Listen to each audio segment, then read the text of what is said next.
Today's Editor's Note podcast is brought to you by Michonne's Pet Walking Service, the perfect solution for all your pet behavioral problems. Because trust me, she's handled worse. Bring your pets to the prison, weekdays from 9 to 3. Welcome to the Editor's Note Comics Podcast, the only podcast coming from Central Maine's best comic book store by default. My name is Zach. With me, as always, is my co-host, Jared. I love that I'm maintaining status as co-host.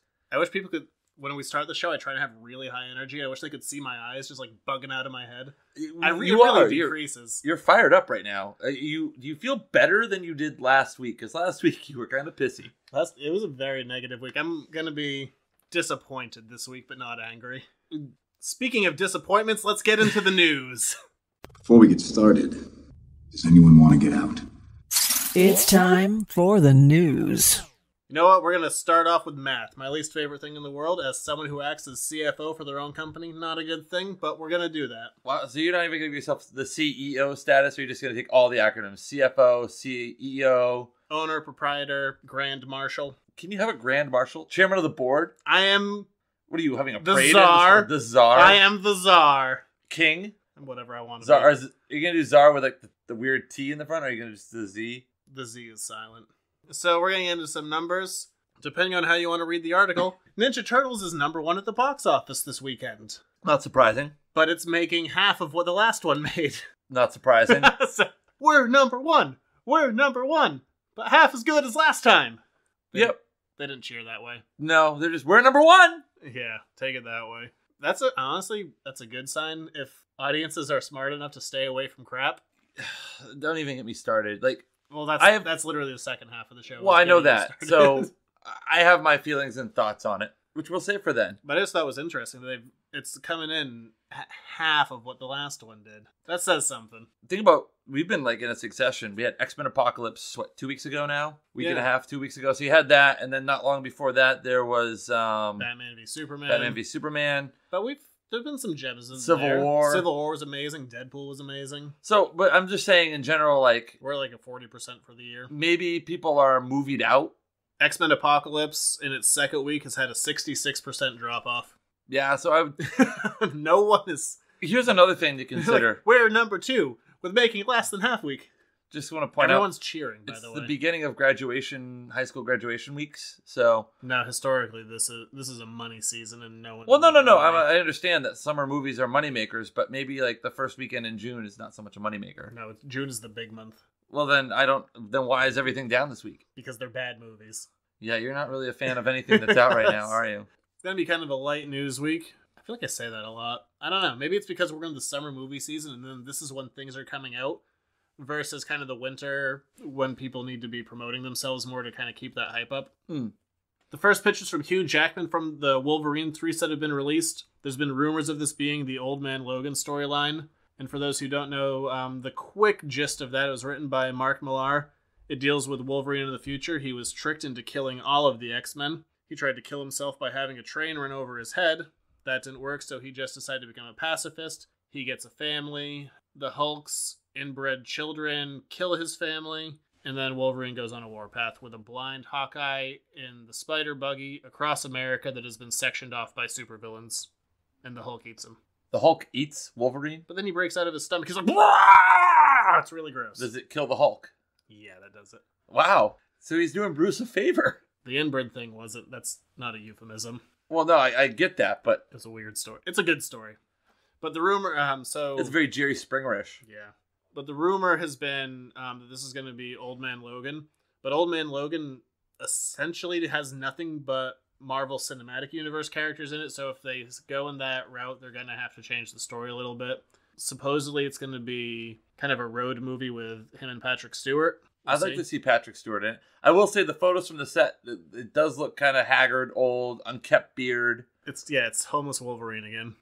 But in a suit. But calling him Old Man Logan, he's old anyway. He's like, how old is he, like, at that point? Because he, like, fought in didn't he fight, like, in the Civil War and the World Wars, so. This is, Old Man Logan has him, like, full gray. Oh, wow. So he needs a little touch of, just for X-Men. And he hasn't popped his claws, like, since he had a train run over his head. I think that would diminish your ability to do a lot of things if you had a train run over your head. Well, he recovered. He was fine. Well, he does have super healing abilities.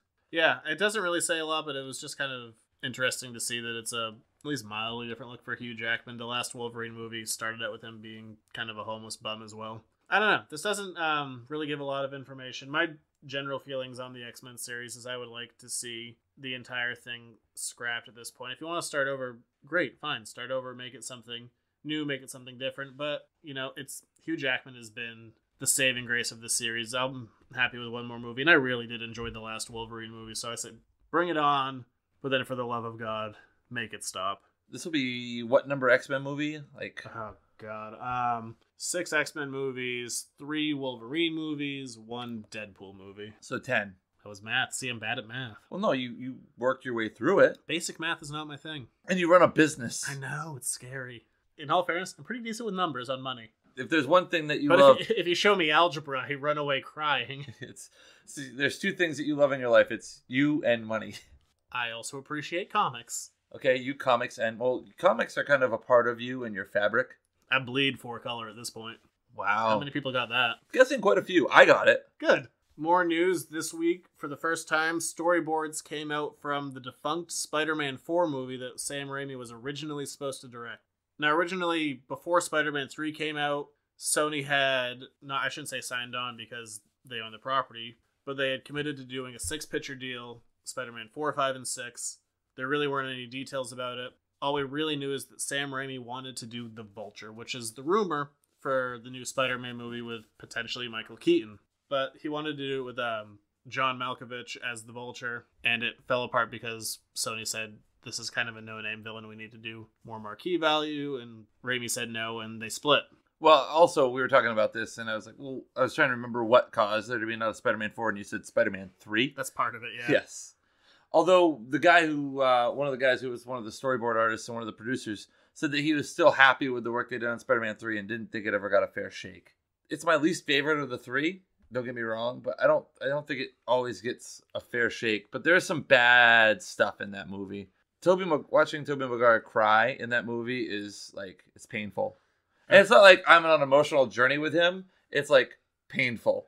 So what the Spider-Man 4 storyboard showed is they show a couple of action scenes with the Vulture, which, is to be expected. See a helicopter chase, you see Spider-Man fighting him. You see him falling. Yeah.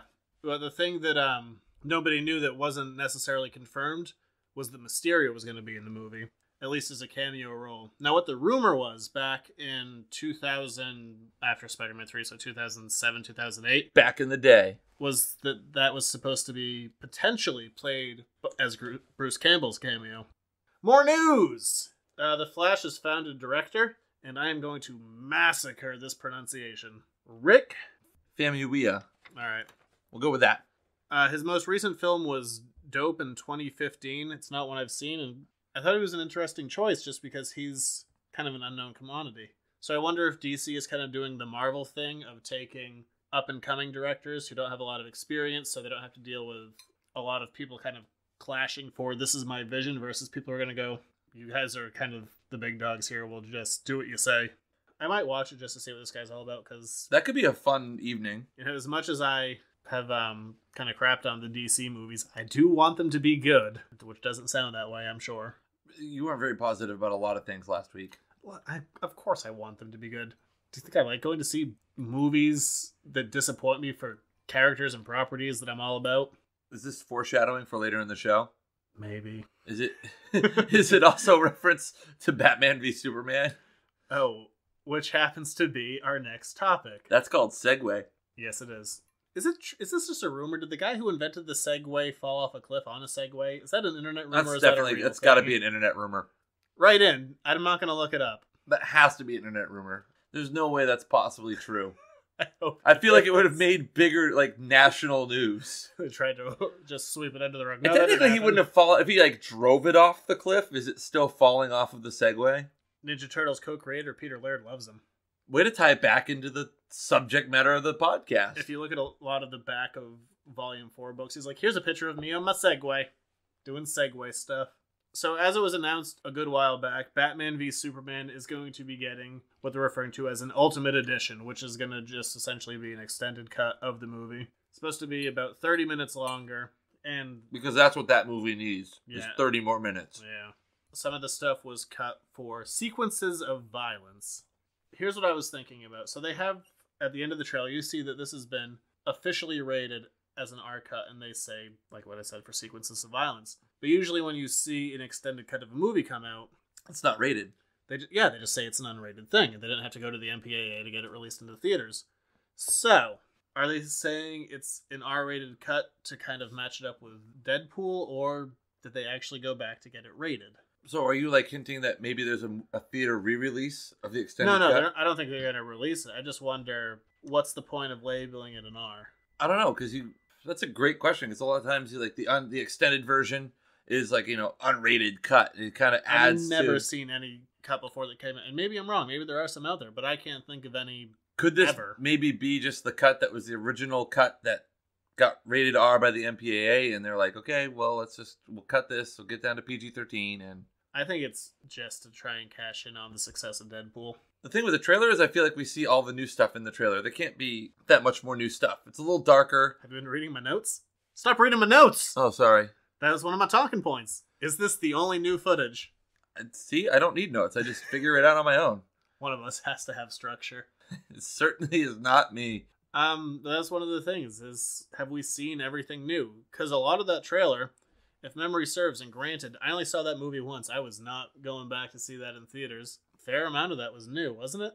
Yeah, I don't think there was some I mean, there stuff. was definitely some stuff that was repeated, but I thought a good chunk of it was new. There was a homeless guy that was in it. A little more Wonder Woman. A little more stabby. Yes, there was a couple more Alfred lines. What this trailer kind of highlighted is essentially the Superman problem. People always talk about, oh, he's a tough character to write, tough character to relate to, because he's An alien. Well, he's just an all-powerful character. But it looks like this trailer kind of highlighted what Superman's essential major problem should be. Superman's issue should be that he can't save everyone.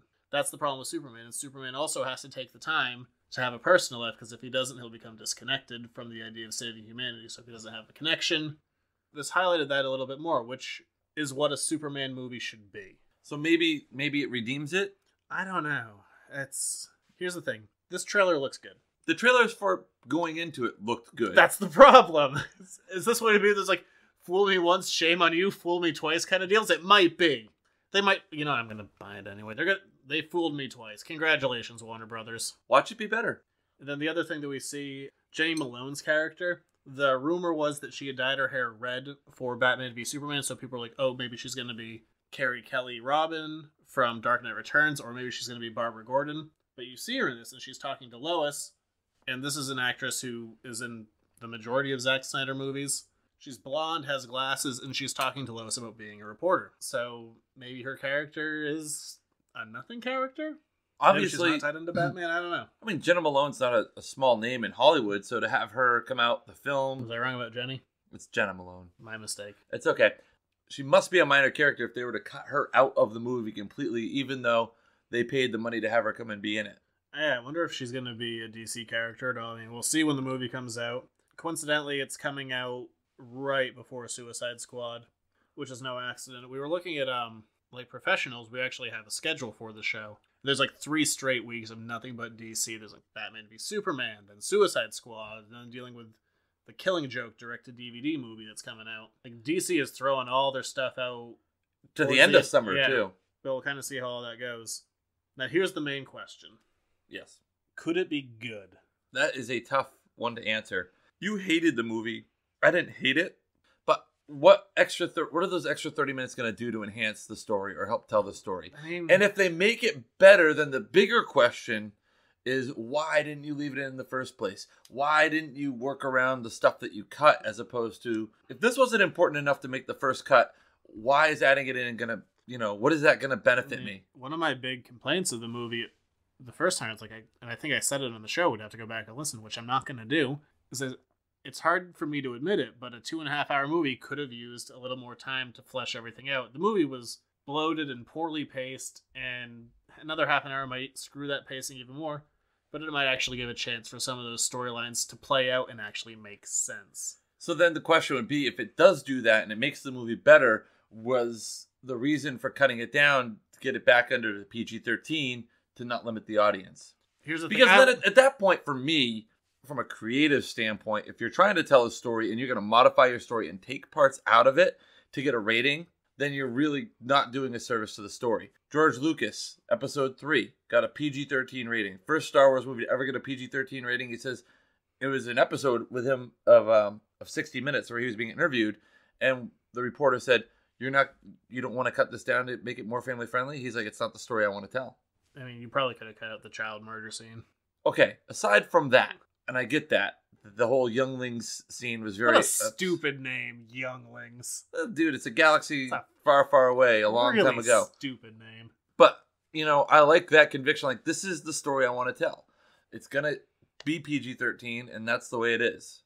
I don't think it's going to be good. I don't think it might be better. I don't think it's going to make it a good movie. But I want it to be. I'm going into it being hopeful. And like you said, who knows? Maybe this extra 30 minutes flushes stuff out. Now we're going to get into our topic for this week, talking about the new Ninja Turtles movie. First, in non-spoilers, then we are getting into spoilers. Now might be a really good time for you to get angry. That's my secret. I'm always angry. It's time for an Editor's Note podcast review.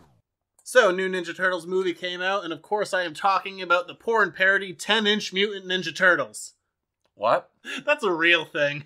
No, we're not. That's not what we're here to talk about. We're here to unfortunately talk about the new Ninja Turtles movie by Platinum Dunes, Teenage Mutant Ninja Turtles Out of the Shadows. You give this sigh, like this defeated sigh. I think that you're not understanding who the movie was for. I know exactly who the movie was for. And to be fair, for anyone who's listened to the show, I don't think there's really any secret that Ninja Turtles is one of my all-time favorite things in the world. I didn't go into this movie thinking that this movie was for me. I went into this movie thinking it was going to be for two categories. It was going to be for the casual fans, and by that I mean the people who are approximately our age, who watched the show growing up, have nostalgic feelings towards it, and for kids. I am neither one of those things. I'm not a casual fan, and I am not a child. A man-child, not a child. I will agree with all of those statements. I don't know. I just for me, it's the first Ninja Turtles movie I've seen in the theater since 1991. Really? I didn't see Turtles 3 in the theater. No. I think that was my first movie. I missed the first two in theaters because, I was ages 2 and 3 at the time. Oh, see, I was 6 and 7. Yeah, there you go. This movie, it's, of course, designed to be, we'll call it a family movie instead of a children's movie. But it's, and we're sticking into non-spoilers for a while, but this movie is a rehash of things that we've seen. What they steal from the most, to me, was the Marvel Cinematic Universe. The movie ends with things that we've seen before. It ends with an invasion on New York, with an alien invasion caused by a blue light shooting into space that can be stopped by breaking the shiny thing. But I think that's more digestible for kids. But there are more scenes in there that were Dude, from Marvel. we were the only two guys in our early 30s and late 20s that were in that theater that weren't there with kids. Or there were teenagers in there. I mean, yeah, and none of the kids thought it was funny either. No, and that was another thing. The reaction, that was the a lack sad, of silent reaction. movie. No one cared. I was sitting next to one gentleman who laughed a couple of times. He dropped an F bomb. He's like, "Oh, F that." Was that me? No, it wasn't you. Because I think I had a couple of comments when that movie was going on. No, you just had sighs of "Oh no, really?" Although you did react. You were the only one to react to a hidden Easter egg line in there. Yeah, which doesn't really ruin anything. There's a very sarcastic line of, well, where are the turtles from? And terrible rendition of Casey Jones that we'll get into. Which I guess I can talk about in non-spoilers. Yeah. It goes, New Hampshire. And in the theater, there's one lone, ha! Probably because you're the only one in the theater who knew that that's where they came from. Yeah, that was the only reaction. Oh, it was sad. The plot of this movie was thankfully under 2 hours. Which, boy, was that a blessing. But at the same time, there's so many subplots going on, none of them have enough time to play out, so it feels like there's too much going on and not enough at the same time. I felt jerked around by the movie. We're going here, we're going there, we're going here, we're going there, and the movie feels like a video game, and not just because we're dealing with characters who are nothing but CG, and it kind of loses something there. There's too much focus on spectacle versus character. We're watching these characters run around in the very beginning of the movie, flipping off of buildings, doing all this stuff. I'm like, I don't care. This just looks like a video game. But then the plot, and we're not going to say what it is yet, but the plot is literally video game objectives. They're like, okay, there's a super weapon, and it's broken up into 3 locations, and your objective is to go to those 3 locations and get that part. It was a video game. And I will say this for the movie. This is a positive. Let's remember this, because there won't be many. Note the time and date. Yeah. This movie, compared to the last one, the main characters were the Turtles. Yes. Comparatively to the last one, which was a Megan Fox movie. Yes. This was a Turtles movie, so... They were highlighted. I didn't hate Turtles. Their designs were better. They were less ugly this time. They were less ugly. They still have those weird, gigantic nose orifices. Yes. I don't know. It's hard to look at like the 90, 91 Turtles and then these Turtles. I don't think I like how they have all this stuff hanging off of them. There was even less They do wear pants, though. I'll give them that. They all wear pants. Make sure these are modest Turtles. Yes. Like, I don't know if I really like... Oh, can we also talk about like how they twice in the movie like introduced us to who the Turtles were and what their roles were? Yeah, very overtly. Yes. I want to talk about Casey Jones a little bit. This doesn't count as a spoiler, but Casey Jones in the Mirage books, and this doesn't have to follow the comics to be a good movie. But Casey comes into this movie, and I talked about it before. He's introduced as a corrections officer, and I thought, okay. There's also, which I mentioned before in the Mirage books, there's a character called Nobody who dresses up as a vigilante at night, but he's a police officer by day. I'm like, maybe we're doing kind of a Nobody Casey Jones mix here. But instead we get Stephen Amell playing Casey Jones of Arrow fame, and we've seen this guy probably exclusively just do the gruff Batman-light kind of stuff. But in this movie, he's a plucky moron. Oh, yeah. I love him coming in. He's talking to a police captain, explaining a situation that we'll get into later. He explains it and she dismisses it. He's like, but I'm gonna be a detective one day, gosh darn it. What is this? Nice self-censorship. Yeah, no kidding. He was Which I thought you were going to do that in the theater. You're like, what is going on? But he just played it as... I have no other way to describe it, but as a plucky moron. Golly gee! He was like, he's the sidekick. He's the sidekick in the movie. And he really friggin' underused. Again, it's hard for me because like I just want to keep comparing it. And I told myself going into the movie, and I try to keep reminding myself, don't compare it to 90. Don't compare it to... But it's so hard not to, because that's, for me, like you said, people go into this movie maybe looking for that nostalgia factor.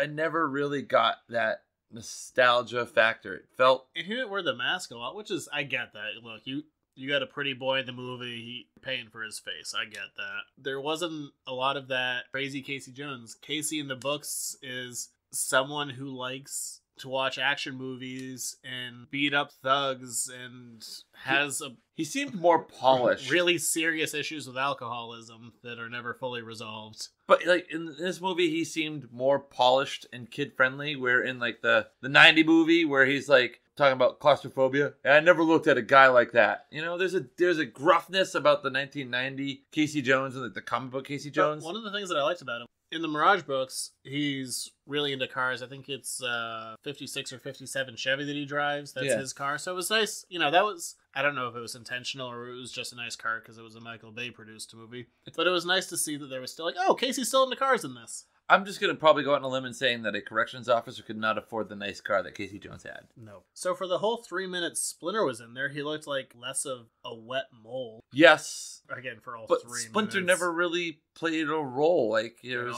Yeah, we can't talk about him in spoilers because there's nothing to spoil. I mean, like maybe 2 critical scenes and... Critical? Like, well, he was in 2... Or 2 scenes. He was in like 2 scenes that had some value to him, but really he like made an appearance maybe in Reel 2 and Reel 4 probably. So this movie also did a lot of recasting. The last movie was not met with high praise. It did okay numbers wise, well enough to warrant a sequel. Might not do well enough to warrant another, but we have a lot of characters that are recast. The Foot Clan get a full redesign, but Shredder is totally recast. The actor before, William Fichtner, who was supposed to be Shredder, but then people had such an outrage because he was a white dude versus a Japanese guy, is totally cut from this movie. And the character of Karai has been recast, which to me was the funnier recasting. Because I'm like, okay, so we recast this actress. She didn't do anything last time. I think she had 1 line in this movie, and I went into it and I counted just to be sure. Karai has 2 lines in this movie. Unless you want to count a third one of, ah! That's not really a line so much as it's like... an expression. So, like, at that point, I'm like, why did you bother recasting if this character does nothing? Who's a major character? I thought Shredder was so underutilized in this movie. Like, He doesn't do anything. he doesn't do anything. There's no real villain in the movie. No, until the end when we need our video game ending. Yeah, but like this movie, you're spot on. It has a video game progression. There's no villain. There's no real, conflict. I felt like you said, it's Michael Bay's spectacle. So at this point, I just want to get into the plot, which in all fairness is hard to remember because it's kind of a edible movie. So going off of our patented rating system, see it in theaters, red box it, or try and better yourself and do something else. What are you going to give it? I'm torn. I really, I've thought long and hard about this because I do look at it from the standpoint of it is a kid's movie. First and foremost, I feel like if you are a family, you got young kids who are interested in the Turtles or they're, yeah, but if you're a casual fan looking for some nostalgia, red box it. I'm going to give what I think is going to be a surprise rating. I'm going to say red box it. It's not a surprise. I figured you'd be right in the middle. We went to see this together. There were a few moments, and boy, do I mean a few. This movie tries to be a comedy. It's not. There were a few moments that I did legitimately laugh at. There's a couple moments that I actually enjoyed. The last movie I can really pinpoint of saying there was about 20 seconds that I really liked. The scene of the 4 turtles in the elevator, that was it. And the rest of the movie I can basically dismiss. There was more in this movie. This movie is not worth your $10 to $13. This movie is worth your 99 cents. Like, my feeling is that if you've got, young kid, 8, 6, 8, 10, maybe 12. Doubtful 12's like kind of pushing it. The kids don't even laugh at this movie. That theater was half kids and no one laughed. There were a couple of chuckles, but like you said, the movie did have some moments I thought that were enjoyable. Let's spoil it. Let's spoil this piece of crap. Look out! There's spoilers ahead!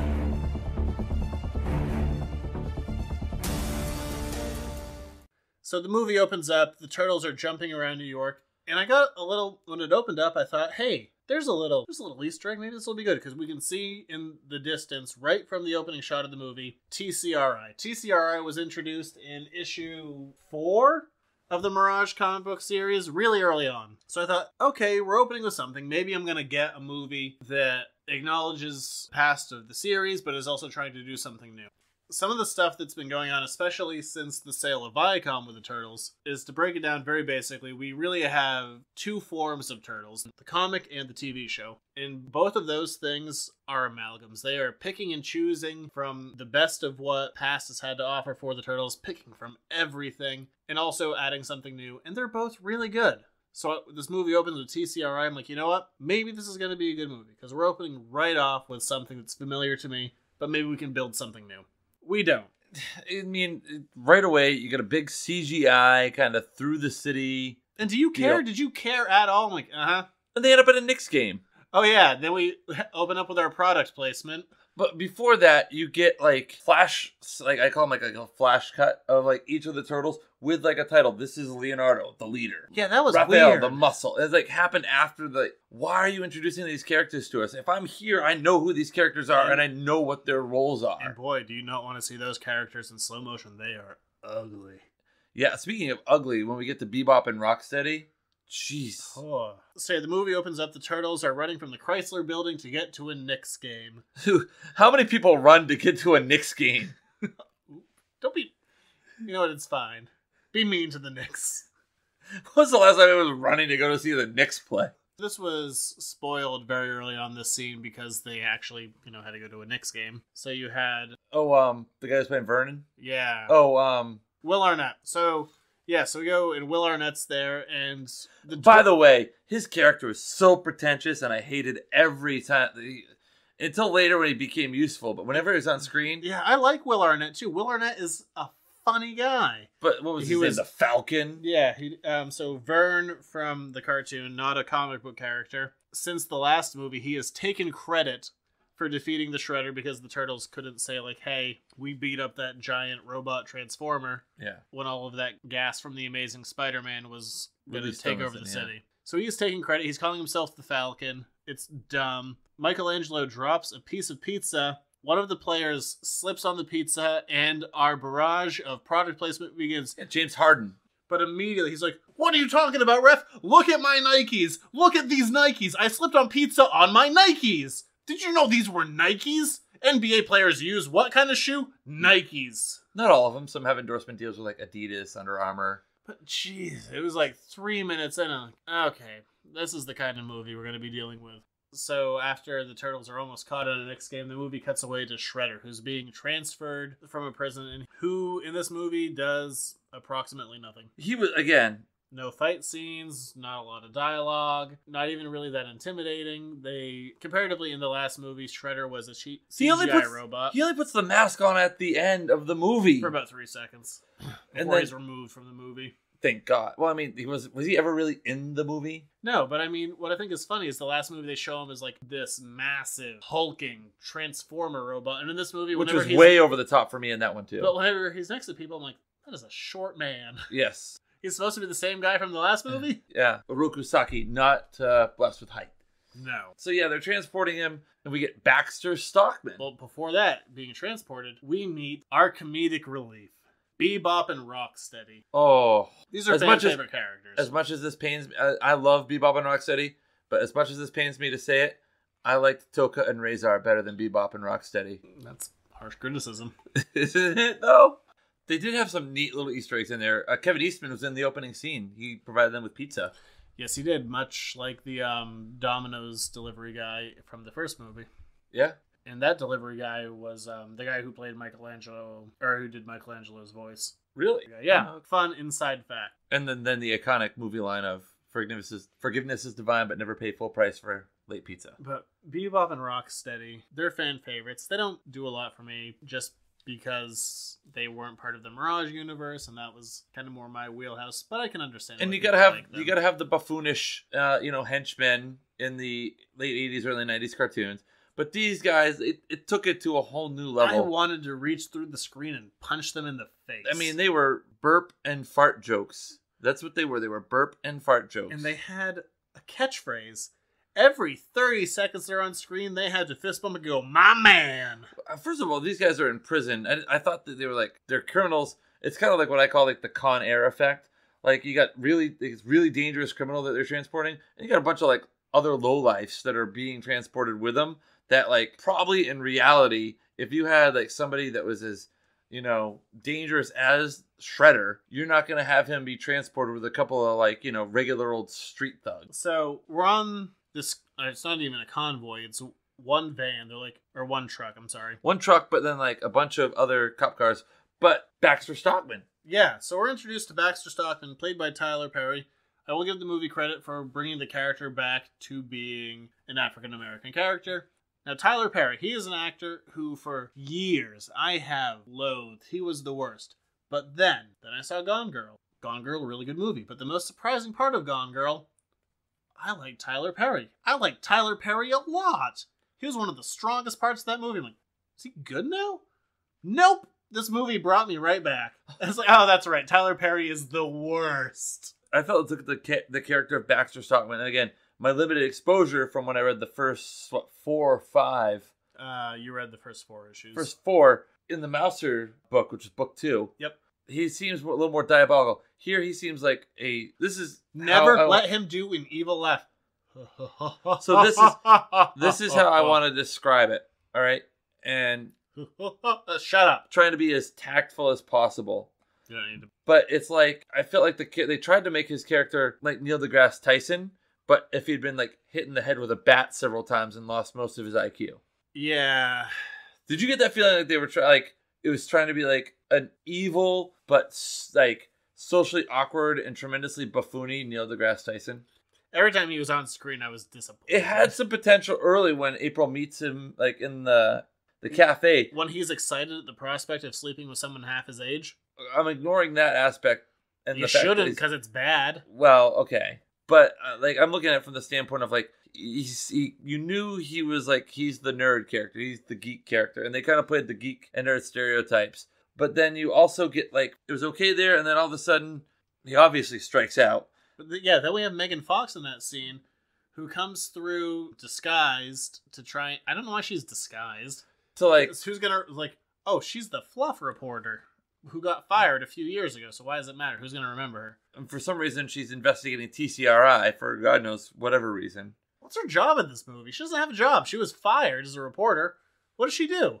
Not much in the movie other than Thankfully promote shoplifting. Yeah, okay, because that's what she does. So she has a disguise on to try and meet Baxter Stockman because she thinks that he's doing something shady. She's trying to hack into his emails, and then his assistant takes his emails away. She has to be within 3 feet, and no one notices her hologram watch. So to meet up with his assistant, she has to dress up as a sexy schoolgirl by stealing a bunch of stuff. I don't know. It's a weird scene. It was a scene comes out of nowhere. It was a scene especially designed to be like, oh, here's Megan Fox, and look how pretty she is. She gets the emails. And she finds that Shredder's escaping from his total lack of a convoy with 2 whole people, and with cutting down on some really boring, dumb crap. Shredder escapes. Baxter Stockman has a teleportation device, and Shredder is transported into another fan favorite character, Krang. But you totally skip over the chase sequence in which we get to see, and again, here's another, like, I understand suspension of disbelief. There is no suspension of disbelief when you've got a garbage truck that shoots fire out the sides, shooting manhole covers and creating all this ruckus throughout the city.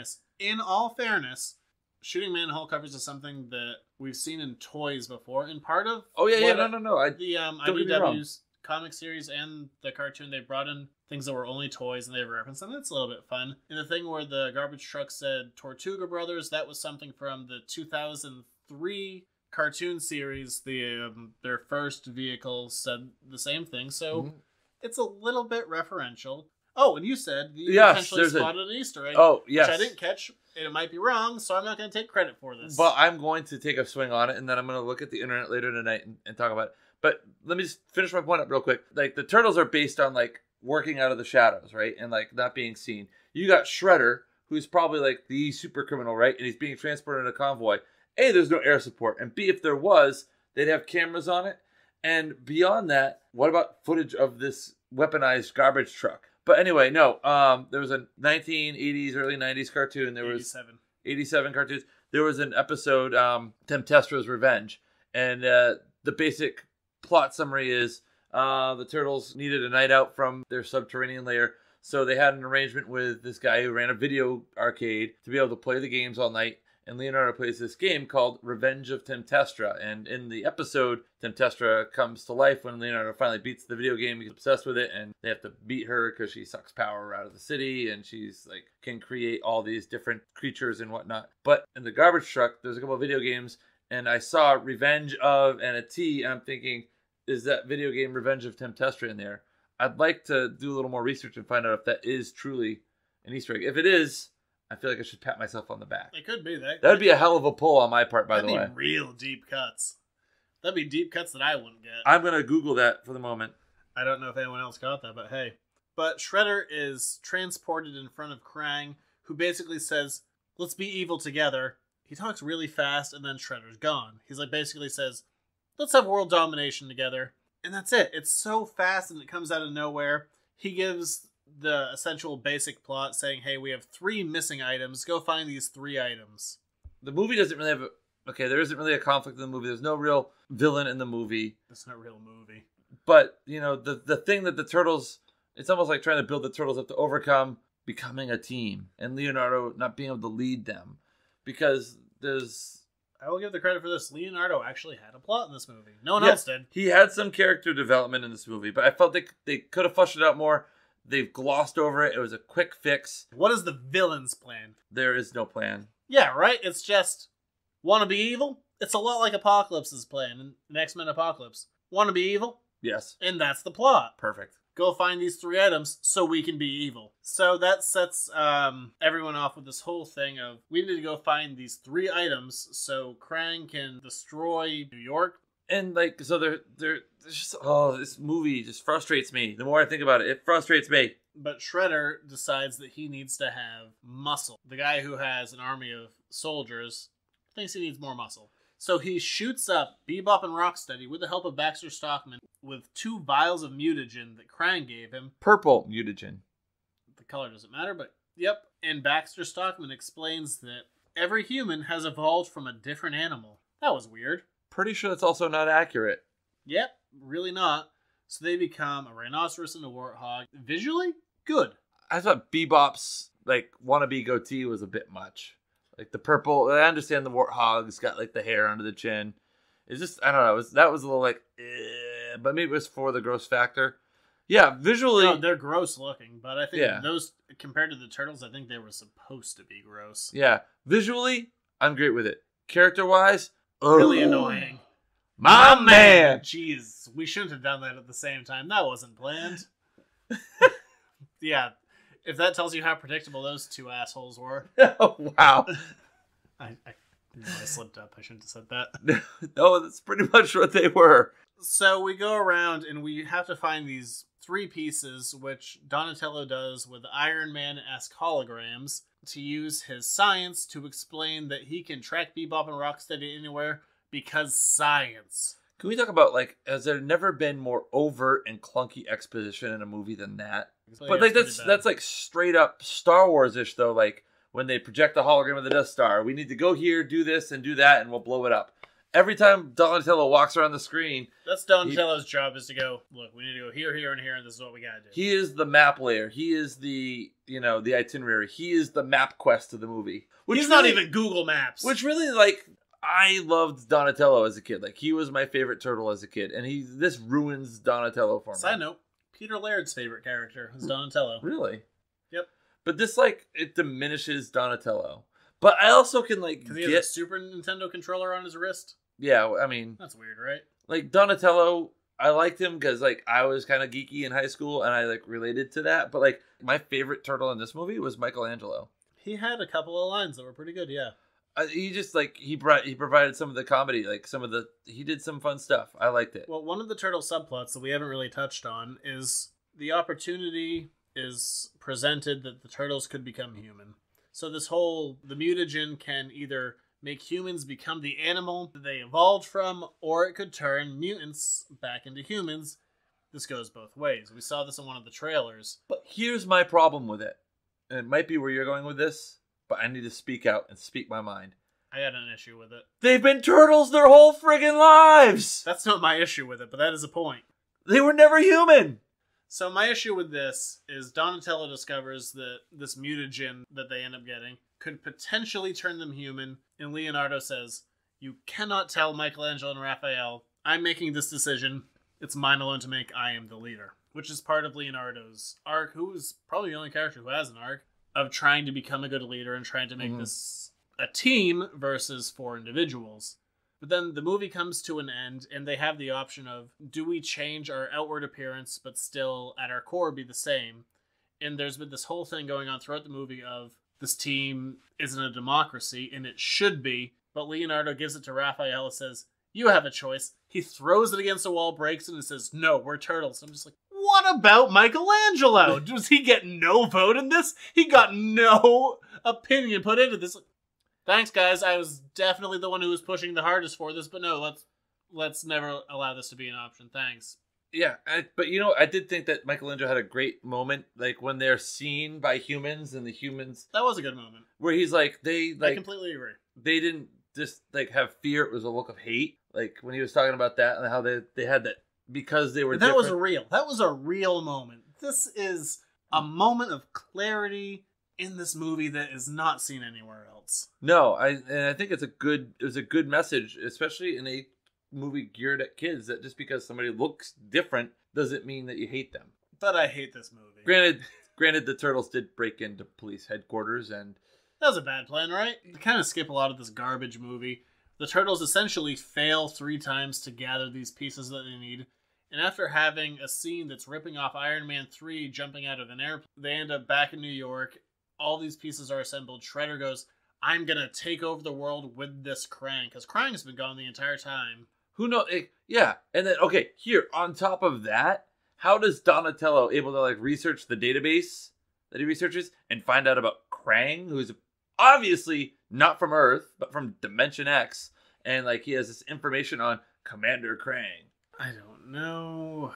See? See? The Turtles have to come out of the shadows and explain themselves to the police that they're there to help. And there's a plot point of Dimension X has a different atmospheric system. No one else can breathe there but us. For some reason, even though we've been breathing oxygen all of our lives, like every other turtle. And how does he know what Dimension X's atmosphere is made up of? And furthermore, movie plot hole. Where does Shredder get transported to in the beginning? Someplace. Dimension X. Does Shredder have a different breathing apparatus on? No. Does he die? No. Shredder basically discards Baxter Stockman, doesn't kill him, and says, bring him to our facility in Japan, opening up the possibility for sequels of Baxter Stockman maybe becoming a fly like he did in the 80s cartoon, which is where most people will know him from. Mm-hmm. But then he goes to meet up with Krang, Shredder has been totally unmasked throughout this movie. Throws on his helmet, and Krang goes, yeah, I'm evil. So, I don't know what to do with you. So I'm going to the movie literally puts him on ice. He was on ice the whole movie anyway. And they just tuck Shredder, they literally freezes him. It's a Ninja Turtles movie with Shredder, and Shredder doesn't fight anybody. He doesn't, not once. He raises his little Shredder claws twice, and that's it. Shredder is like the ultimate Turtles villain. He doesn't fight anybody. That's like going to a John Wayne movie and he doesn't have a gun. Shredder is supposed to fight. He fights people. But Shredder is literally frozen and tucked away. Now, here's a scene where I can't wait to actually see this movie on Blu-ray DVD so I can pause it. Because this is Are you going to Redbox it or buy it? Redbox it. Okay. And I will pause this scene because there has to be Easter eggs in there because they show that Krang freezes Shredder, tucks him away in his little toolbox. Oh, and there's everybody. Yeah, that's it. And there's a ton of other characters around him. I have to believe there's going to be some Easter eggs where I go, ooh. There has to be something. Well, when they also, I thought in the beginning, too, when they were talking about Baxter Stockman and his micro robotics and technology, I thought we were going to get Mousers. You thought this was going to be good? No, sir. I was wrong. But then Krang pulls the Technodrome from Dimension X. I'm also going to reiterate that this is an invention of the cartoon, not the original comics. And this is where we start stealing liberally again from Marvel. So, and there's a lot, not just the Technodrome. So the Technodrome starts coming in. Big blue beam is shot into the sky. Aliens start attacking. And again, like I said earlier, they have to destroy the shiny thing to make it stop. But on top of that, Casey Jones has to fight Bebop and Rocksteady. And there is a shot that is stolen directly from the first Avengers movie. When the Hulk first turns into the Hulk on the helicarrier, he chases Black Widow in slow motion through a corridor. And just because he's a huge dude, it's a weird statement, huge dude, but he's just so large that everything on the side of him is just being destroyed and being shot out. The same exact shot, frame for frame, is done with Casey Jones and Rocksteady running in between cars, who finds rollerblades in a car and cuts off the bottom of them for some reason. No, it was an office chair, and he kind of Was that it? It was dumb. He has homemade rollerblades. It's foolish. That whole Bebop and Rocksteady fight at the end, I thought they were misused. I did kind of enjoy the fight on the plane a little bit when they were there with them. But there were moments on that one that I enjoyed too, like when Rocksteady shoots off a machine gun. He's like, cut carried away, sorry. Yeah. That was a good moment. But again, you saw the slow motion scene like you did in the first one, where this tank is apparently floating down this river, this Amazonian river. Now, I didn't double check this. Do you feel like this movie was shot for you? Because that's what I kept feeling like. It did. It felt like, especially the scene where the shell gets shot out of the tank, and you've got Rocksteady in the background raising his fist up, looking like I feel like a lot of these movies are shot for 3D, but again, especially some of the stuff that would be really good in 3D, so felt really bright because 3D has a tendency to be dimmer. So we're at the end of the movie. We're stealing from the Avengers. Then we steal some shots from Winter Soldier. They show that the Technodrome is going to destroy New York. And there are these shots of the guns coming out of the Technodrome, which are, again, much like some of the earlier shots, frame for frame from Winter Soldier this time, like when the helicarrier was going to shoot at DC and everyone else important in the world. And the Turtles have to have a video game battle with Krang, who is a video game boss who upgrades himself throughout the fight until they find his off switch, essentially, and everything is fine. And the thing that, again, Michelangelo gets a raw deal in this movie. He's getting, bear hugged to death. And then, they're like... spoken unison too many times in this show. Nobody messes with Mikey! And that's, what unifies them. They're, beat Krang at the end. But the ending is so similar to the last one. It's just a CGI battle on top of a thing above the city, and it doesn't matter. It's all just crap. There's nothing there that's real. It doesn't feel like there's any weight. It's nothing. It's a nothing scene to a nothing movie. Here's another little piece that, like, again, suspension of disbelief. Over New York City, the biggest city in North America, the biggest city in the United States, this alien spacecraft is constructing itself, and on their way to get onto the this craft, the turtles fly in on pieces that are coming out of the portal. You mean to tell me that every video camera in the world is obviously pointed at this event? Nobody's gonna get video footage of these guys, the turtles? Nope. Okay. Because this movie doesn't... I'm sorry, were you talking with logic? You go to another theater, sir. Logic doesn't exist here. Yes, sir. Apparently, the good are getting belligerent Zach out here near the end of the podcast. I love it. Ah, God. How do you really feel at 10:35 at night as we record this? God. I make no apologies about the Turtles absolutely, unequivocally being my absolute favorite comic book franchise. And I accept that to the mass public, this is, for the majority, a children's franchise. The most money, the most merchandising can be made with children and families, and I accept that, and it doesn't affect the things that I love. On the other hand, this movie is garbage. This is a nothing, useless movie that rehashes things that good movies have done before, reintroduces characters and plots, and it makes a nothing story out of it. There is so much good material you could pull from. You could make a great movie. And there have been, for the most part, Turtles movies are meh. But there's one really good movie, the 1990 one. The 2007 one is pretty okay, but the majority have been junk. And they don't deserve to be junk. There is so much good you can pull from. Or if you want to do something new, there's enough source material that you can pick and choose from and get the right trajectory. This movie sucks. See, you say the 1990, but I think the 91 wasn't as good, but I still think it's a good movie. I don't think it's You don't like Secret of the Ooze?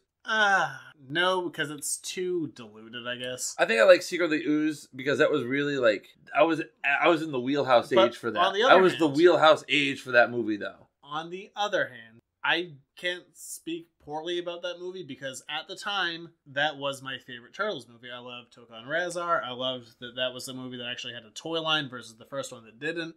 I mean, that movie to me, at the time, was my favorite movie. So I can't really turn my back on it because it was a good kid's movie because I can say as a kid, it was my favorite. Yes. Although I do think that what I liked about first one was I don't know, the first one like made a little more sense. Like the second one was just kind of like, we got to do something. I love the first one now because it's like I can see all the influences from Mirage. And the same thing with the 2007 movie. I can see the Mirage influences. I can see how it connects to the comics, how it connects to the stuff that I love. This movie couldn't be further away from the stuff that I love. And this is a property that, God, I've been in, 28 now? I've been into this series for 25 years. Like we were saying earlier in the show, this is the first Turtles movie I've seen in the theater since 1991. So 15 years. No, God, 25 years? I want to find out how to... Holy smokes! I mean, I hoped upon hope that this movie would like hit some nostalgia points, and it really never did. Maybe a little bit. I felt maybe a small swell of nostalgia, but in general, no. And I'm usually the upbeat one about these movies on the podcasts, and I'm usually upbeat and say, yeah, go see it in the theater. No, unless you've got like kids who are dying to see this movie.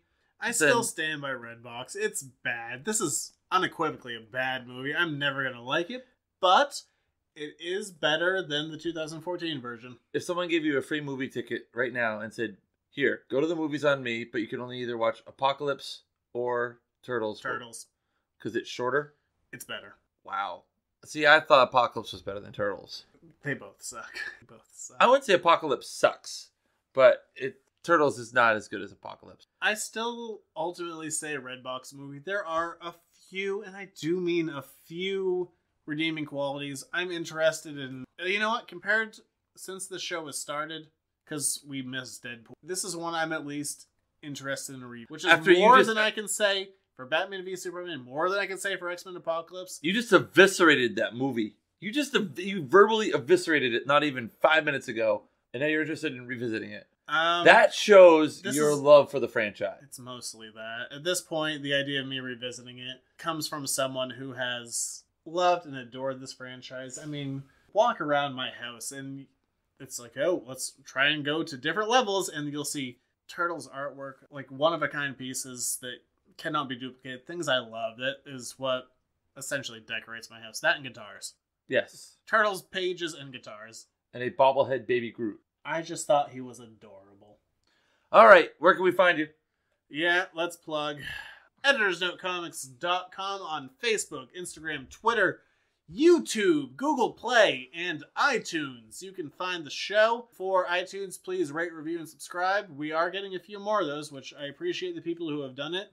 I would like to get some more questions that won't necessarily be on topics that we're definitely going to discuss. It's been closer to the line of like this week. It was like, hey, what do you think of the Turtles movie? Well, we just told you. Definitely going to cover that. So no other letters to the editor on that? No, send something that's less topical, I guess, or topical but more specific. And Water Street in Hollowell, you can walk into the shop. Yeah, I also have a store. That's you right. do have a store. That's why we're here.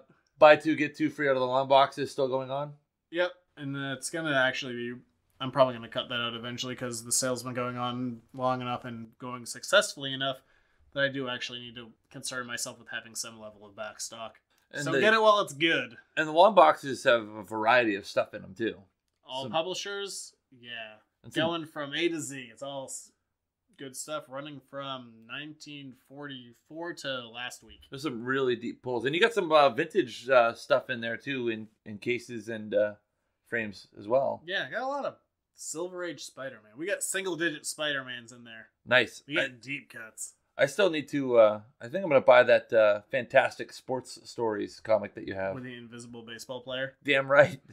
All right. It was the invisible team that won the World Series. Not just a single player. It was an invisible team. Where can we find you on Twitter? At Junior Rich. Getting a little Twitter love, which is nice.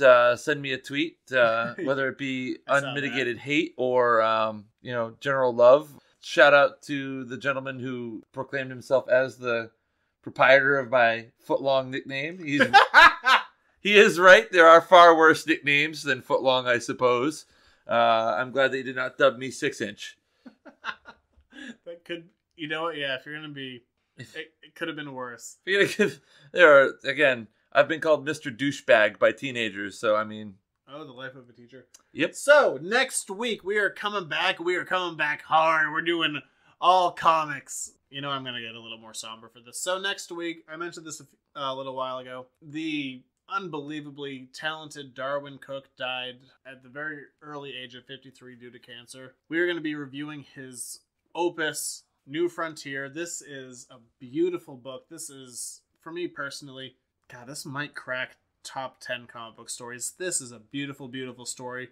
We are going to get deep into New Frontier. Nothing but comics next week. Come back and visit us. We'll be here in the basement. This may be a huge 2-part episode. It will be. Spoilers, because Jared has to be away in 2 weeks, so I'm going to cut it in half. Heaven forbid I'm gone for a week. How dare you, sir? How dare I have a life? How dare you be that selfish? So we will see you next week for part 1 of New Frontier. Until then, I've been that guy behind the counter. My man! No! Friggin' movie.